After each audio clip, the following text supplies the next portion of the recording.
All right, so tonight we have Jew Magic going over the specifically we want to talk about some of the bowl games coming up and how the bowl game strategy is a little bit different. So I'll turn it over to him, and then if I don't say it later, you guys all have a Merry Christmas.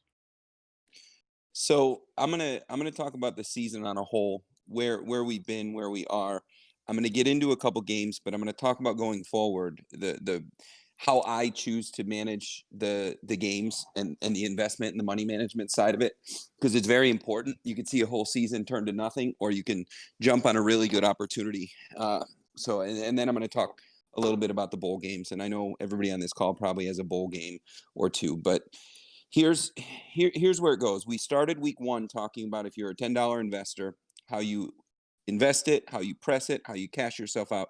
So at this point, everybody should have cashed out every single week, sometimes more than once a week. Last week on the recording, I recommended taking your profit plus 50% last week, because starting this week there's less action, but there's pretty much a game a day from now until the third or the fourth of the year. So as far as the season goes, there is no more, long 5 game Saturdays, 6 game Sundays. I when I look at the NFL at this point, I there's really only a couple games that I would trust the team. You can look at an example is you look at Cleveland this week. They're a 9.5 point favorite.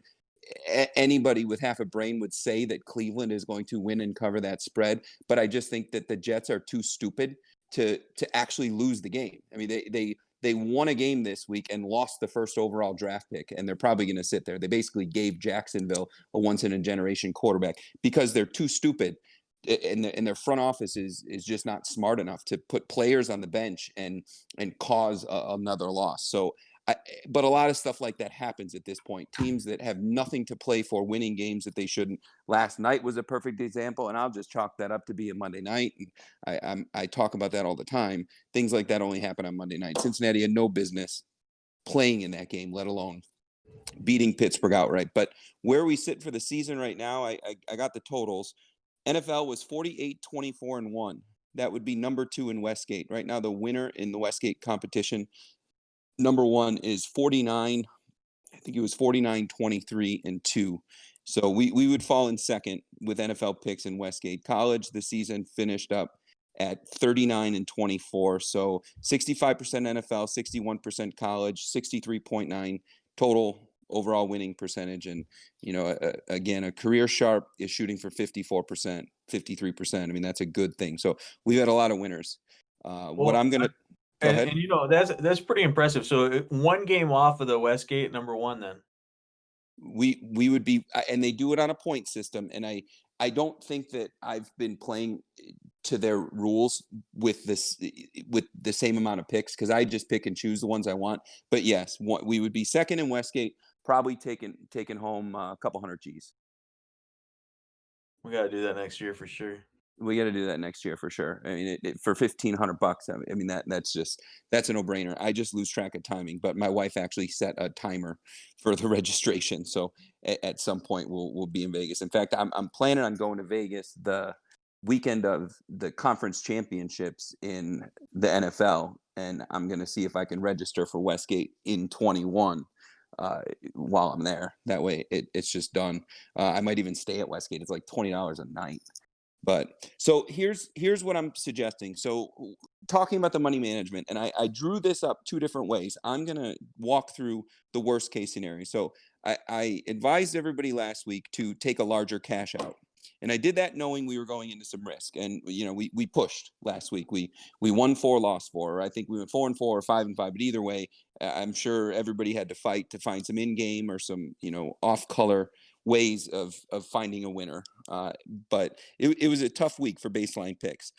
The way that I go about these bowls is I don't really go heavy into the in-game stuff, and I'll get into what I do there. But basically, I had said if you are a $10 better, I want you to press it to $15, and after the first 3 wins, you start to up it dramatically. And you have to get the first 3 wins. I drew this up 3 different ways, and I always do that for myself because I'm dealing with different numbers every single season. depending on the cash outs I take. But I'm going to go with the worst case scenario, and I'm going to say it takes you 5 games to get to your first 3 wins. So laying out $15 a game, that ends up being a $75 outlay. And we're just going to say you have $100 in the account. Everybody can do the math and adjust the numbers to suit themselves. At this point, I would think everybody is, in different dollar amounts, whether it's more or less. But $15 a game, first 5 games. We're just saying it takes you 5 games to get to your first 3 wins. That puts 112 in your account, taking what's remaining plus the winnings. Game number 6, up it to $25. And I drew this out so it's win 1, lose 1, win 1, lose 1. But I also did a couple 2-game win streaks. The only thing is you have to avoid the 2-game losing streak. But I'll get into that in a second. So game number 6, you're bumping it to $25. You're going to win it. You're going to bump it to $35. You're going to win it. You're going to bump it to $45. You're going to lose it.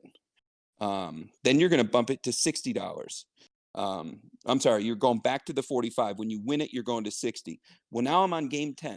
I'm on game 10, and you have $267 from the $100 you started from. And this happens fast. This is college bowls. I'm talking about this is all going to happen in the next 10 days. So you're on game 10. You're at $60 a game. You lose that, you're down to 207. You go 60 again, you win it, you're up to 322. And I did most of this based off of a minus 110 payoff. So in some situations, you're going to find an even money payoff, or you're going to find a minus 105.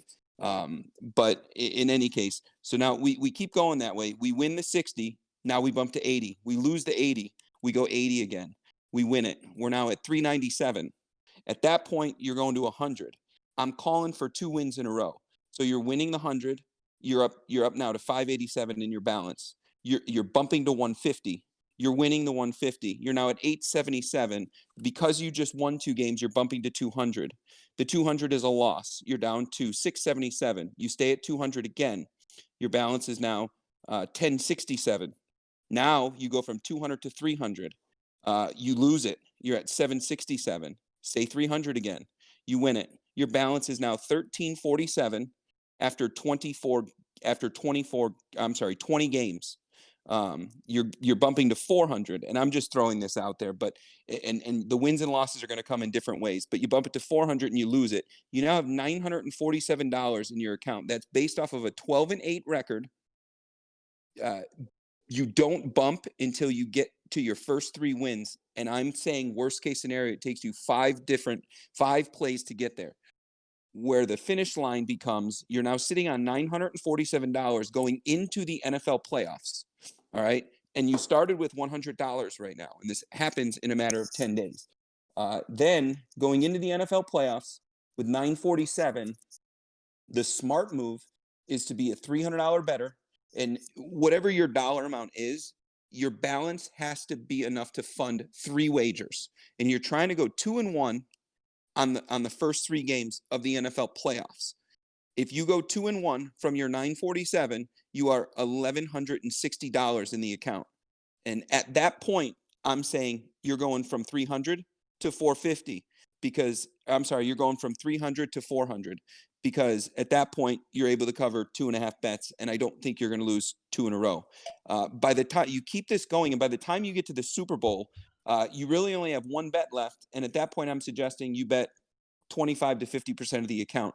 But you're probably going to go into the Super Bowl continuing this way with somewhere around a bankroll of $1,700. And I'm guessing your Super Bowl bet is going to be somewhere around $1,000, and it should be $1,000 because at that point you've started this playoff run, because this is the playoffs for me. This is the playoffs for us. You started the playoff run with $100 betting $15 a game, so you got $1,000 on the Super Bowl. Worst case scenario with the Super Bowl is you're walking away with $700 or $800 if you lose it. If you win it, you're now walking away with just under $3,000 in about a 25-day stretch of just staying disciplined. The biggest piece to this is, one, we have to go 12-8. I think we can do that, but you have to keep that ratio. So, and you can't let if you lose 2 in a row, it breaks the progression. and it knocks you down a peg. So if you've lost a game and you're watching a game that you're in danger of losing, find your in-game live bet to cover it. And I'm just talking about baseline picks here. Uh, at this point, these teams are very different. There's no real good comp to to be looking at with these teams. They've only played conference opponents. There's not a lot of out of conference happening. I end up breaking down a lot of these stats, and I'm looking at the travel and distance. Like this game that's on right now, Tulane is traveling from New Orleans to Boise, and Nevada is going from Reno to Boise, which is nothing, and that travel matters. And I don't truly understand why they're traveling to play in an empty stadium. It just doesn't make the least bit of sense for me. They could still give these hosting cities all of the press that they need. But in any case, like this game that we're watching right now, I took the over because on a pick 'em game with the travel on two teams that I just can't find a deciding factor. What I saw in this game was you got one team that's scoring 33 points a game and allowing 27. The other team is scoring 29 points a game and allowing 22. Well, if you take the points that they're scoring at 35 and 29, that puts you at 64 points. And Vegas has it wrong because Vegas is calling for a 54-point over/under. So that seemed like a no-brainer. I caught them sleeping there. But what I just laid out with the investment and the money progression, I do this every year. I do it every year. And what I broke down was this is it taking you 5 games to get your first 3 wins. The better case scenario, if it were to take you 4 games to get your first 3 wins, going 4-1, we've done that quite a bit. We do it 1 week with college, we do it 1 week with the NFL, but if you go 4-1 and it only takes you 4 games to get to your first 3 wins, by the time you're done at the end of this run, before we go into the NFL playoffs, you don't have 947. You now have 1182 in your account. And then you're looking to bet 375 and go 2-1 in the NFL. And that 2-1 start in the NFL for the playoffs is going to put you at 1425. And again, you go from 375, now you go to 450 or you go to 400. And you just keep yourself 2-1. I mean, I realize that I just made it sound super simple, but it is. It is. We just have to win the games. So I got a question for you then. Is that the NFL and the playoffs and the bowl games are similar then? So I don't know if I was following the Rain Man math there.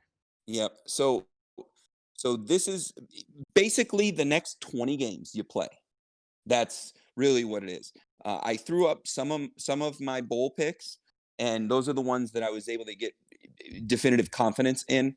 I'm still breaking down other bowls because there's some things that I found as I was watching some tape, and the Oklahoma Florida, there's some odd things happening there.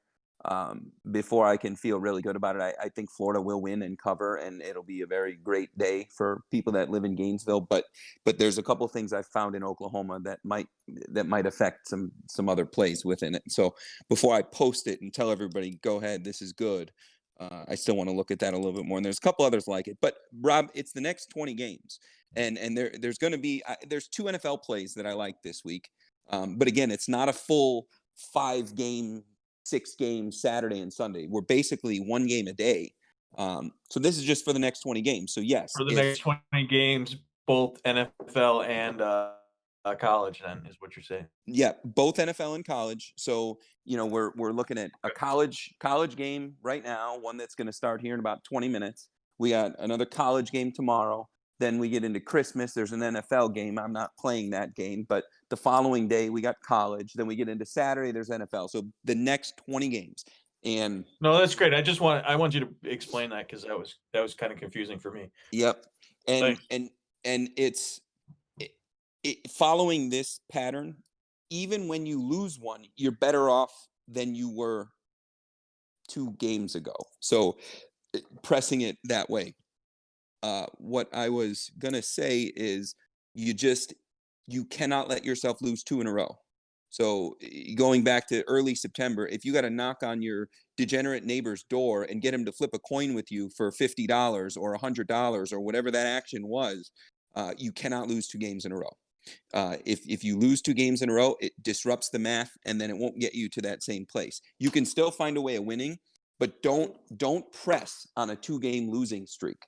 Stay in the same place. Don't keep feeding money at it. And when you go to this in-game stuff during these college bowls, it's tricky because you're going to find yourself betting on teams that you just don't know a ton about, and it's difficult to know how many points they're going to score. The only thing I would recommend doing in game is maybe taking the dog, getting extra points in that situation. Maybe the favorite went down, you take the favorite, but these are not games where I'm going to be sitting here going 5, 6, 7 plays within the same game like you do when you're watching Alabama score 40 points and a half.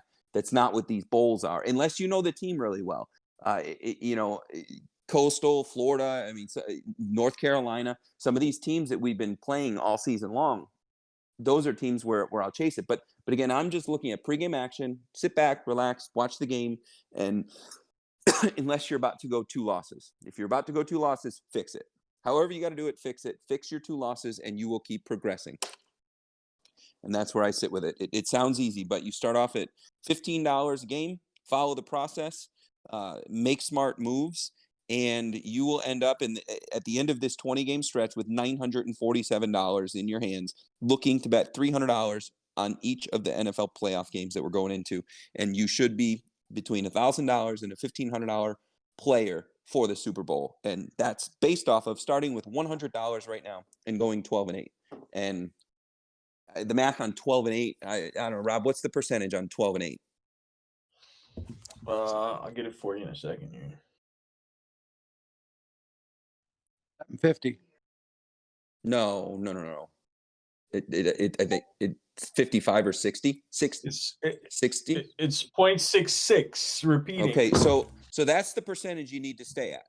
That's the percentage you need to stay at. Don't let yourself slip from there. Find the live games. Find whatever you got to do. And go buy a scratch lotto ticket to call yourself a winner. It doesn't matter what you have to do. You cannot lose 2 games in a row. And that's where it sits. So. And that percentage is what, 2 out of 3, right? So Yep. that's pretty good. That's 2 out of 3. And if you can't go 2 out of 3, don't invest in sports. Get a new hobby. Get a new hobby. But great option. But I know that these picks that I'm putting up and some of the opinions that everybody has communicated back and forth, almost everybody has sent me a message with the right pick somewhere along the way, just saying, hey, what do you think about this? And you guys have been right in most cases. So but that's it. I mean, that's where I stand with it. I challenge everybody to stay disciplined to the approach, and you're going to find yourself in a very nice place going into the playoffs. And then there's another scenario where it only takes you 3 games to get your first 3 wins, which I'm on the verge of doing. The next game that's going on, UCF, I got covering 6.5 points as dogs. If they do that, I've won the first 3. So I'm my progression goes. So it really doesn't matter if you lose game 4, because I mapped it out as game 5, taking 5 or 4 games. But I'm going to talk about. What I found out is anytime when I have one of your picks in, and let's say the other team scored, I usually just buy in game, and then I'm like 90% successful on those, because most of most years are, your picks are pretty good to begin with, but then if it goes the other way and I get an extra 2 points, 3 points, that's usually the deal right there. And you're right. But if you cannot watch the game, don't invest in it. It's just don't do it, because you won't be able to protect yourself from a loss. So if there's a game on tonight that you feel real good about, and you're going to be detached from technology, and you won't be able to get updates, and you won't be able to save yourself from a mistake, then don't invest in the game. That's just all there is to it, because the live in-game stuff makes it far too easy to catch these odds makers sleeping, and it makes it very easy to get yourself out of it. But I would keep the live bets to purely getting yourself out of trouble with this. What do you think? Should I talk about BYU and UCF? Should I talk about that matchup? And I'm sure everybody on this call has a matchup they want me to get into also. Yeah, I got UCF. Go ahead. So this is what I saw when I looked at that game. Again, I'm just going to give some bullet points of what I saw. BYU. So BYU, had a lot of hype going into that Coastal game, and BYU is great. They got a good quarterback. Their quarterback is probably going to have a pretty respectable NFL career. But when I look at BYU, they typically turn the ball over once a game. Well, when you go to the teams that have better than average offenses that they've played Coastal and they've played Houston, both much better offensive teams than what they've faced. And in both of those games, they've turned the ball over 2 times trying to keep up. So now they're going to go against UCF, who has the pretty much the most efficient passer in all of college football. Dylan Gabriel is 33 touchdowns and 3 interceptions, and so you can't give this team extra chances with the ball, but they score so fast that I could see this being another game where BYU is going up against a competent, capable offense and turning the ball over twice. So, and UCF has taken the ball away 22 times against opponents, partially because they get so far ahead, and it forces offenses to be one-dimensional. So UCF pretty much averages 2.5 takeaways per game, and they also, if you look at their losses, UCF still scored over 25 points in both of their losses. They hung 33 points on the University of Cincinnati, which is regarded as the best defense in the country. And that stat might be there might be a little fluff there because Cincinnati hasn't really played tremendous teams, but the AAC is pretty much the best group of 5 conference that there is. And UCF hung 33 on them. BYU doesn't have that kind of defense. So then when I look at the game, and BYU they got a better quarterback. They have a way better offense than most teams in the country. They could score points with Bama. UCF can score points with anybody, and they're getting 6.5 points in this game. It just doesn't make sense. The piece to this game that I really did not like was on my site. UCF was team over 34.5. BYU team over was 40. So that's 76 points. But the total over under for the game was 79 points. And that seemed a little sketchy to me. And I don't think that this game is going to be that high scoring. I think that both teams can make an attempt to slow the game down. And I don't this game, too many people are calling for it to be 80 points. I think that it's going to be such a shootout that when a team takes some type of dominant lead or a game ending lead towards the end, they're going to kill the clock because they can. I don't think that this is going to be one of those games where we see 100 points on the board. It's just too obvious for that. So, but the over-under looked awful to me. But UCF in this spot seems like a fantastic play, getting 6.5 points. They don't get points very often. You good? Yeah, I'm good. All right. A couple things just to look for in these bowl games. Tom Herman, Texas, Pat Fitzgerald, Northwestern, Gary Patterson, TCU. These coaches show up in bowl games oftentimes when they're not supposed to. So if I don't post plays on Texas, TCU, or Northwestern, just take that into consideration if you're looking at those games and you're watching it, you want to have action on it. Before you bet against these guys, TCU is a favorite in bowl games. I wouldn't advise it. TCU as a dog. That coach has a way of getting them ready for those games. I just don't know if they have the personnel for it this season. But some of these games are very difficult to pick because you're looking at size versus speed, and there's been no out of conference games. So trying to find a comp opponent is pretty difficult. I will throw another play out there that I like, and this goes against everything I've ever preached all season long, but I love Tennessee against Green Bay getting 3.5 points on Monday night. I don't know if I'm going to play it or not, but at first glance, with 5 days until Monday night, not having any action, really, truly having a full Sunday, I love Tennessee in that spot. It's going to be snowing in Green Bay, and Green Bay is just not a very physical O or D line, and they're going up against a running back that could just pound you and make you look foolish. So Tennessee is getting hot at the right time. Green Bay doesn't need to do anything more to win that division, and 3.5 seems like too many. I like Tennessee in the money line in that game. Again, I'm not advocating for Monday Night Football, but at first glance, that looks like a fantastic game, and it does play along with the theme of underdogs on Monday night. So what about Notre Dame then, since you're going against the grain here? Uh, if Notre Dame only loses by 20, I'll be surprised. The only thing that I mean, the only thing that really surprised me this past weekend watching Bama was how soft their defense can be against the right offense. So I think Bama against Clemson or against Ohio State, it could be, it might not be very good for Bama's defense. Florida is a fantastic offense. That's one of the best quarterbacks in the country. That tight end is going to be the next Gronk or the next Travis Kelsey. Florida is just an awesome offense. So it doesn't surprise me that they were able to score on Bama, but I didn't think that anybody could score that much on them. I think that their defense hasn't been challenged. So that's the only thing I question there. But Bama should smoke them. I mean, Bama should absolutely smoke them. That shouldn't even be a question. Although I said that last week, and Florida kept it within 7, which that's karma because I've made a lot of money off of Florida this year. We've posted Florida to cover a lot of spreads for us, first half, first quarter, and they've done it every step of the way. And then the time in a big game I go against them, they made me pay for it. So that's where I sit on that one. Are you going to ask me to comment on Ohio State Clemson also? Yeah, no, that'd be great. I'm not going to talk about it. I'm just not. Come on, I want to hear you say it. I wake up in the morning on that day wearing Ohio State socks, shoes, pants, jersey, mask when I leave the house, hat on the head. So I mean, I'm a huge Ohio State fan. I'm not gonna. I can't pick that game with without and be objective about it. I just can't.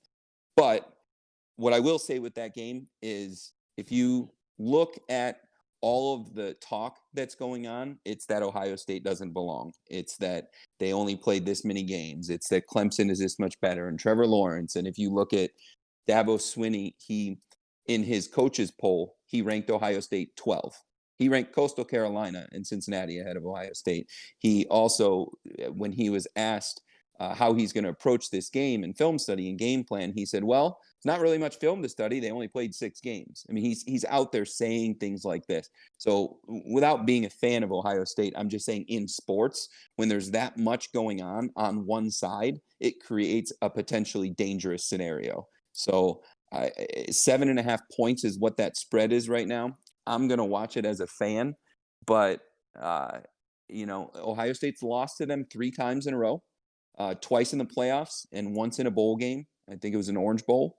And it's do they go 4 in a row? I don't know. If you watched the game last year, there was a call that was highly questionable, and one of their best defensive players was thrown out of the game. And then Justin Fields threw an interception when that touchdown would have won the game. So you can look at it a lot of different ways, but I don't think that game is 7.5 points in either direction. As a fan, I don't think it would. I think it would be reckless for me to tell you guys what side to pick.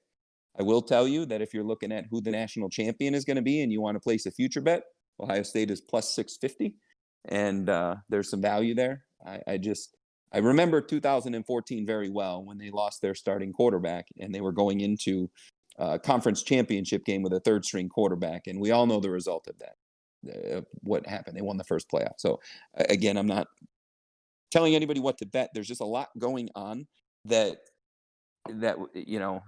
like last night, everybody on that panel on ESPN last night said Pittsburgh, Pittsburgh, Pittsburgh, Pittsburgh, and Cincinnati showed up with a head full of steam, and they don't have to beat them 9 out of 10 games, just got to beat them once, and they did. They got turnovers. So you guys play that one however you want. I'm gonna play that game as a fan and just watch it.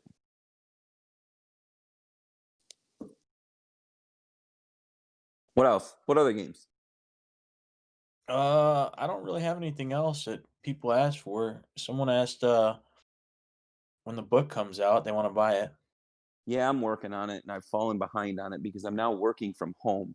If I was working at work and leaving work at 5 o'clock, 6 o'clock, and coming home, and I didn't have my full office set up in a room of my house, I'd be getting a lot more productive with it. And one of the people that was helping me uh, do some of the and clean up and grammar and make it take the content and turn it into a more professional. He's COVID right now, so there's no getting together with him. I was hoping to have it out by the first of the year, but at this point, we're looking more like St. Patty's Day.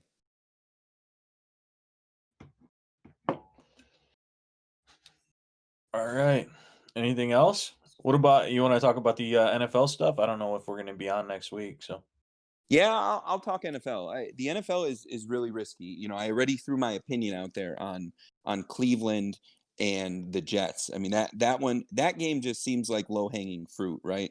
It just why wouldn't Cleveland beat them by that much? But that's exactly the kind of thing. That's why I'm calling the NFL season done at this point because there's more like it. Tampa against the Lions is 9.5. I don't trust Tampa to cover 9.5 against anybody. Rob, you and I could play quarterback and wide receiver in the backyard, and I don't think Tampa would cover against us. They're just not a team that's worthy of that kind of trust. Zona looks like a pretty good place to throw your money. They're still alive in a playoff race, and the Niners may not be motivated. So those that Zona's on a Saturday. And that might be one of the plays. But then you get into Sunday and it's just these outlandish lines. I'm going to be at Arrowhead, and I would love nothing more than the Chiefs to win by 10.5. When's the last time the Chiefs won by 10.5 against anybody? So I mean that's a foolish spread. Does anybody on this call trust the Bears? When I look at the Bears game, the Bears are now 7-7. We said they were an 8-8 team, so they got 1 win, 1 loss coming, but now they're a 7.5 point favorite against Jacksonville. I actually think Jacksonville will be smart enough to roll over and die. But just some of these spreads are huge. Sunday, the one game that I really am absolutely in love with on Sunday is the Colts. The Pittsburgh has no shot against the Colts, and it's a 1.5 point spread, even though it's in Pittsburgh. But I don't know what kind of home field advantage is taking place in some of these games where there's no fans in the stands. It almost doesn't even make sense for teams to get on airplanes. It just seems like a bigger risk. But I like the Colts in that spot. And I already said how I feel about the Tennessee game, but most of these games just seem more risk. We got an NFC East matchup. Anybody interested in taking a side of Dallas and Philly? No, probably not. So and then you got Buffalo on Monday night traveling to New England. That's a 7 point spread, and it's just not smart to bet against New England at home on Monday night getting 7 points. It'll probably be 7.5 or 8 by kickoff. So a lot of these NFL games are walkaways, and when you look at next week, it just gets worse. So that's why I mapped out this 20-game progression, because you look at the college games and you just take them one at a time rather than this massive overload on Sunday that we've been doing this past 10 weeks, 15 weeks.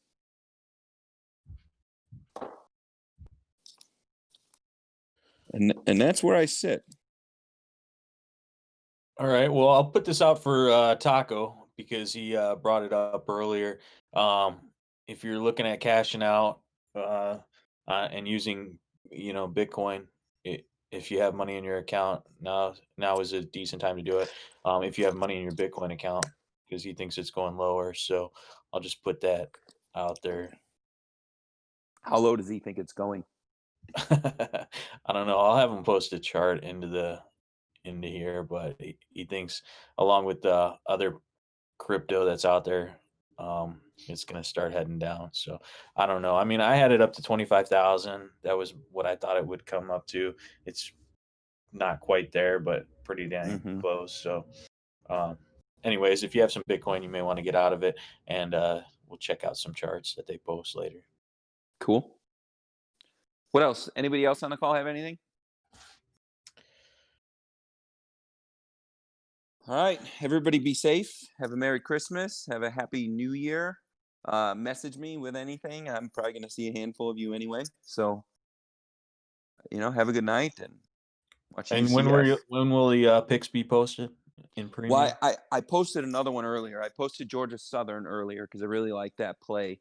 I mean that one took about 2 hours. I mean that was an easy one to break down. But as I go, once we get through this one, I want to see what these two games do tonight because that'll affect what I'm looking at.